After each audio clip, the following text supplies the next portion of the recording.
এবার আমি এমন কাউকে বলতে ডাকবো যাকে হয়তো আগেই ডাকা উচিত ছিল প্রারম্ভিক বক্তৃতা দেওয়ার জন্যে, কিন্তু তিনি তো শুধুই সিএবির প্রেসিডেন্ট নন। এই মহিলাদের ক্রিকেট আজকে যে একটা বিপ্লবের জায়গায় চলে গেছে, বাস্তিল দুর্গ যে ভেঙে পড়েছে, তিনি সিএবিতে এবং পরবর্তীকালে ভারতীয় বোর্ডের প্রেসিডেন্ট হিসেবে সেই আন্দোলনের মুখ্য মুখ শ্রী সৌরভ গঙ্গোপাধ্যায়।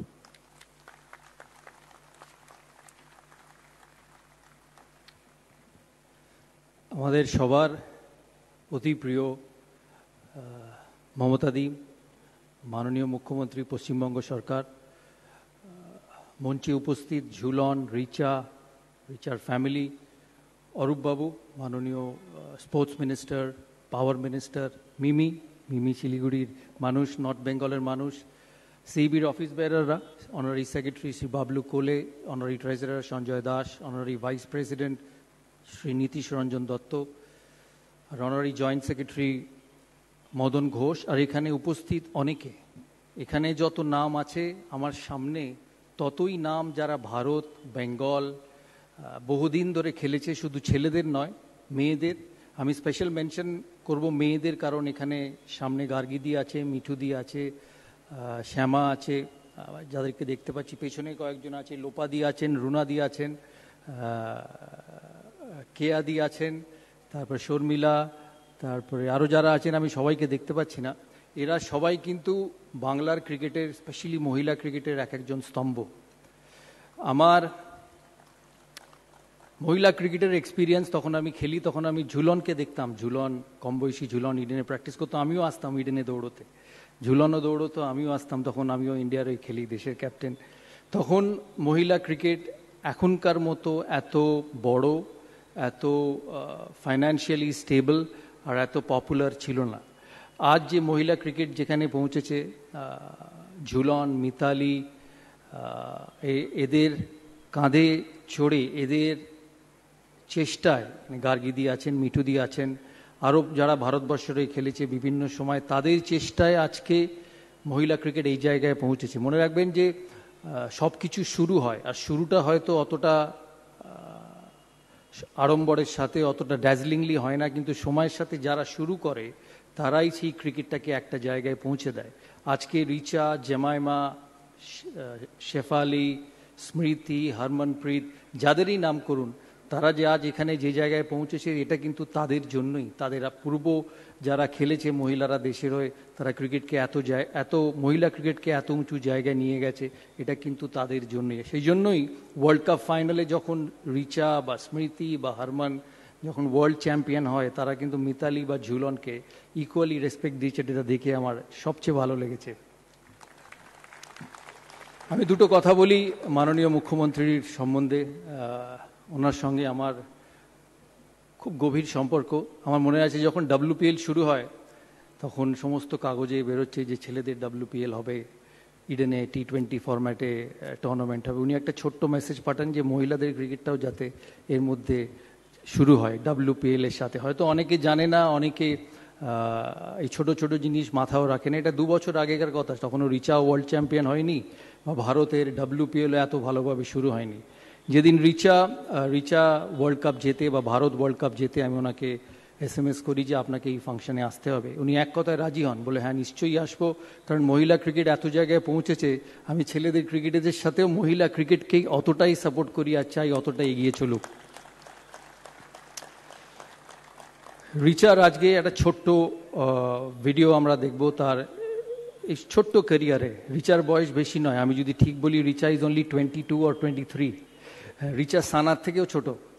তো রিচার এই ছোট্ট ক্যারিয়ারের কিছু ভিডিও আমরা দেখব। রিচাকে আমাদের সিএবির তরফ থেকে, রাজ্য সরকারের তরফ থেকে, এখানে যারা সবাই আছে, হার্টিয়েস্ট কংগ্রাচুলেশনস, কারণ ওয়ার্ল্ড কাপ জেতা is a special moment in life.